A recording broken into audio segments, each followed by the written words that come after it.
जी हाँ दोस्तों, तो आज एक और ज़बरदस्त क्वेश्चन जो कि आईआईटी जेईई में आया हुआ है। ये 1985 में आया था और ऐसे क्वेश्चन अभी नीट में भी आ सकते हैं।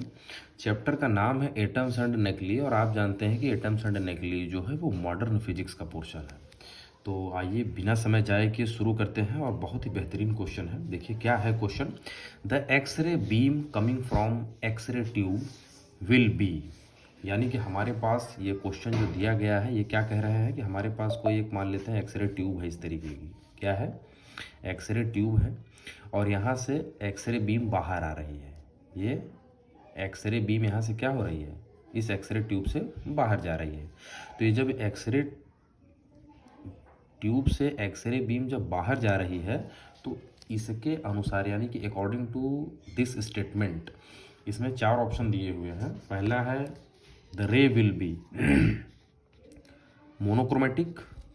पहले तो इसका मतलब जान लीजिए कि मोनोक्रोमेटिक होता है क्या। मोनो का मतलब होता है सिंगल। क्या होता है? सिंगल। और क्रोमेटिक, इसमें जो क्रोमेटिक का टर्म है ये कलर को इंडिकेट करता है। किसको इंडिकेट करता है?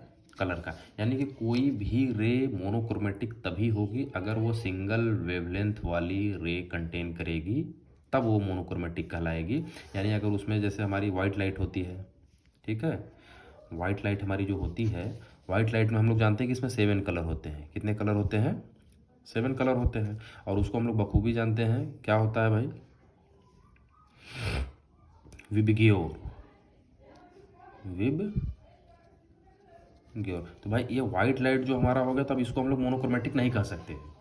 अब हमें उम्मीद है कि आप लोग इस बात को समझ पा रहे होंगे कि वाइट लाइट को हम लोग मोनोक्रोमेटिक इसलिए नहीं कह सकते क्योंकि इसमें कम्बिनेशन होता है 7 लाइट का, ठीक है। और हर लाइट का अपना अलग एक वेवलेंथ होता है, इसका अलग, इसका अलग। और हम लोग जानते हैं कि रेड वाली लाइट का सबसे ज़्यादा वेवलेंथ होता है, ठीक है, और वायलेट का सबसे कम होता है। तो अगर कोई ऐसी रे जहाँ पे सिर्फ और सिर्फ सिंगल वेवलेंथ वाली लाइट होगी तब तो वो मोनोक्रोमेटिक होगी, ठीक। अभी इसको हम लोग होल्ड पे रखते हैं। अब दूसरा वाला ऑप्शन को पढ़ते हैं। Having all wavelengths smaller than a certain maximum wavelength. तीसरा है having all wavelengths larger than a certain minimum wavelength. और चौथा है having all wavelengths lying between A minimum and maximum wavelength. अब बात मतलब कि आ गई ये कि एक्सरे का जो वेवलेंथ होगा ये, इसके लिए 3 टर्म और कंडीशन दे रहे हैं। पहले में ये कह रहे हैं कि जितनी भी ये वेवलेंथ इसमें से निकलेंगी ये एक सर्टेन मैक्सिमम वेवलेंथ से क्या होंगी? कम होंगी। तीसरे में ये कह रहे हैं जितनी भी इसमें एक्सरे की जो एक्सरे है इसमें जितनी भी वेवलेंथ होंगी यह लार्जर होंगी यानी बड़ी होंगी एक सर्टेन मिनिमम वेवलेंथ से। यानी कि एक मिनिमम वेवलेंथ होगा और इसमें जितने भी रे होंगे सबका वेवलेंथ उस मिनिमम वेवलेंथ से अधिक होगा। और डी वाले में कह रहे हैं having all wavelengths lying between A minimum and A maximum wavelength. ये कह रहे हैं डी वाले ऑप्शन में कि इसमें जो रे एक्सरे निकलेगी एक्सरे ट्यूब से इसमें जितनी भी रे होगी सबका जो वेवलेंथ होगा एक मैक्सिमम वेवलेंथ और एक मिनिमम वेवलेंथ यानी एक इंटरवल के बीच में होगा। तो अब बताइए कि इसमें ऑप्शन कौन सा सही होगा। तो है ना ज़बरदस्त और जानदार क्वेश्चन। तो आइए देखिए ऐसे जब क्वेश्चन आया करे तो एकदम तुरंत पगड़ी लगाइए और देखिए कैसे हल करते हैं। हम लोग एक रिलेशन जानते हैं। क्या जानते हैं? As we know that E equal to H nu पढ़े होंगे, photo electron emission of electron, photo electric emission. E equal to H nu होता है, यह एनर्जी है। एच प्लाइंग कांस्टेंट होता है, न्यू हमारी क्या होती है? फ्रीक्वेंसी होती है। इसी को इन टर्म्स ऑफ जब वेवलेंथ लिखते हैं तो इसकी वैल्यू क्या हो जाती है? E equal to H C lambda minimum.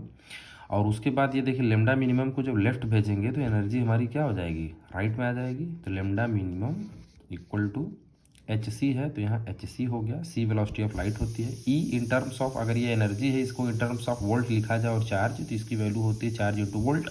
और अगर यहाँ मान लेते हैं कि इलेक्ट्रॉन की बात हो तो यह एच सी है और चार्ज इलेक्ट्रॉन के ऊपर जो चार्ज होता है उसे ई से डिनोट करते हैं तो ई वी हो जाएगा। तो अब आप ज़रा ध्यान से इस इक्वेशन को देखिए। यह लेमडा मिनिमम की वैल्यू जो है वो H C by E V के बराबर है। यानी कि एच हमारा प्लैंक कांस्टेंट होता है, इसकी कुछ ना कुछ वैल्यू फिक्स है। सी हमारी वेलोसिटी ऑफ लाइट होती है, इसकी भी वैल्यू कांस्टेंट है। ई हमारा चार्ज ऑन इलेक्ट्रॉन होता है, इसकी भी वैल्यू कांस्टेंट है। तो 3 टर्म तो कांस्टेंट होगा। अब रही बात पोटेंशियल की। पोटेंशियल हम लोग क्या कर सकते हैं? बहुत ज़्यादा अगर हाई करते हैं, बहुत ज़्यादा हाई करते हैं तो एक ऐसा स्टेज आएगा कि उस केस में हमें जो वेवलेंथ मिलेगा वो बिल्कुल मिनिमम मिलेगा, क्योंकि नीचे की वैल्यू जितनी ज़्यादा आप करेंगे उतना ही ये पूरा टर्म छोटा मिलेगा। यानी कि लेमडा मिनिमम की वैल्यू एक बहुत हाई पोटेंशियल पर हमको मिलेगा। लेकिन लेकिन अगर पोटेंशियल को धीरे धीरे धीरे धीरे धीरे धीरे धीरे धीरे धीरे धीरे हम लोग कम करना शुरू कर दें तो ये लेमडा की वैल्यू बढ़नी शुरू हो जाएगी। यानी कि लेमडा मिनिमम जो है, अगर पोटेंशियल आप बहुत करेंगे इसका एक क्या होगा, सैचुरेटेड वैल्यू होगा, उससे ज़्यादा आप नहीं बढ़ा सकते। तो यानी कि फुल पोटेंशियल पे आपको लेमडा मिनिमम मिलेगा।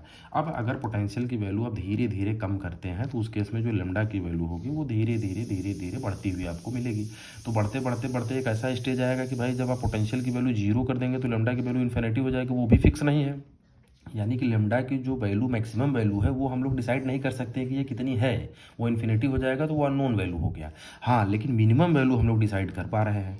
तो इससे हम लोग कंक्लूड क्या कर पा रहे हैं, मिनिमम वैल्यू यानी कि जो यहाँ से रे निकल रही है, यहाँ से जो इसका वेवलेंथ होगा, इसकी मिनिमम वैल्यू को हम लोग तो कैलकुलेट कर पा रहे हैं। और इससे बड़ी तो वेवलेंथ इसमें होंगी, लेकिन सबसे बड़ी वाली कितनी होगी वो हम लोग डिसाइड नहीं कर पा रहे हैं। तो इससे हम लोग ये पता कर पा रहे हैं कि इसमें जितनी भी रे निकलेंगी सबकी जो वेवलेंथ होंगी वो एक सर्टेन मिनिमम वेवलेंथ से क्या होंगी, ज़्यादा ही होंगी, कम नहीं होंगी। तो अब इस हिसाब से हम लोग क्या कहेंगे, फ्रॉम इक्वेशन नंबर फर्स्ट, इससे we can say that the option C is the right answer. यानी कि जो ऑप्शन सी होगा राइट आंसर होगा। अब ये पहला वाला क्यों नहीं होगा, पहला वाला इसलिए नहीं होगा क्योंकि इसमें बहुत सारी रेज होंगी, कुछ का कम वेवलेंथ होगा और कुछ का ज़्यादा होगा। अब सुनिए, हमने आपको अभी बताया ना मोनोक्रोमेटिक रेज की प्रॉपर्टी क्या होती है भैया, इसमें सिंगल वेवलेंथ वाली ही रे होती हैं। अब आप कह रहे हैं कि इसमें बहुत सारी वेवलेंथ वाली रेज होंगी, तो ये तो पहले ही ऑप्शन खत्म हो गया। और दूसरे वाले में क्या है, देखिए, having all wavelength smaller than a certain maximum wavelength. तो मैक्सिमम वेवलेंथ तो हम लोग डिटरमाइन ही नहीं कर पा रहे हैं, वो तो इन्फिनिटी हो जा रहा है। तो इसका मतलब ये हो गया कि ऑप्शन बी भी हमारा गलत हो गया, ऑप्शन ए भी गलत हो गया।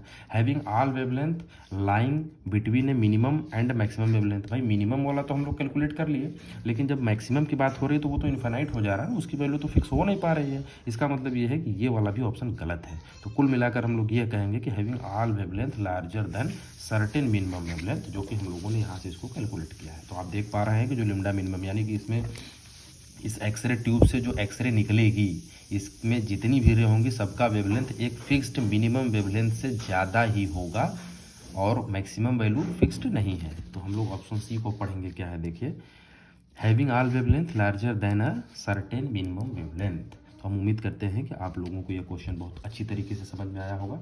और ये क्वेश्चन जो होते हैं ये थ्योरेटिकल क्वेश्चन तो होते हैं, भले इसमें न्यूमेरिकल नहीं होता है, लेकिन बड़ा टेक्निकल क्वेश्चन होता है, मतलब कंसेप्चुअल क्वेश्चन होता है। जैसे एक क्वेश्चन हो गया, मान लीजिए आपके सामने आ जाता है कि why the sun gets appears red at the time of morning and at the time of evening while it gets appear white or yellowish at the time of afternoon।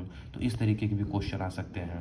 मैं अगली वीडियो में इसको बना भी दूंगा कि ऐसा क्यों होता है कि सुबह के समय में सूरज लाल क्यों दिखाई देता है और शाम के समय में भी लाल दिखाई देता है, जबकि वही सूरज दोपहर के समय में या तो येलो या वाइट अपीयर होता है। तो कभी आपने सोचा है, ये क्वेश्चन भी बहुत इंपॉर्टेंट है। कुछ और भी कंसेप्चुअल क्वेश्चन होते हैं, कुछ कंसेप्चुअल क्वेश्चन ऐसे होते हैं, भैया पता चला कि आप ट्रेन में बैठे हैं, आप ट्रेन में बैठे हो, कार में बैठे हो, बस में बैठे हो, साइकिल में बैठे हो, जब आप आगे बढ़ते हैं तो ऐसा लगता है कि हमारे साथ चंद्रमा, सूरज, बादल सब साथ में चल रहे हैं, लेकिन ऐसा तो वास्तव में होता नहीं है। तो ऐसा क्यों होता है, ये भी कंसेप्चुअल क्वेश्चन हो गया। ठीक है, तो ये सब कॉन्सेप्चुअल क्वेश्चन है जो कि देखने में तो बड़े छोटे होते हैं, लेकिन एक कहावत है ना कि देखने में छोटा और घाव करे गंभीर। तो जितना छोटा क्वेश्चन उतना ही खतरनाक। तो इसलिए हम लोगों को हर एक क्वेश्चन पर एक बेहतरीन कमांड बना के रखना है, अपना कंसेप्ट क्लियर रखना है, जो भी फार्मूलाज हैं उनको याद रखना है, और एग्ज़ाम के टाइम में एक सटीक रणनीति बनाकर पेपर की तैयारी करनी है। जो चीज़ें पढ़ाई गई हैं उनको रिवाइज भी करते रहना है और नई चीज़ों को गेन भी करते रहना है, तब जाकर लड़ाई पॉसिबल होगी कि जीत पाए। और हम उम्मीद करते हैं कि आप लोगों को ये वीडियो बहुत अच्छा लगा होगा। तब तक के लिए थैंक यू, और अगली वीडियो में हम लोग एक और धमाकेदार क्वेश्चन के साथ मिलेंगे।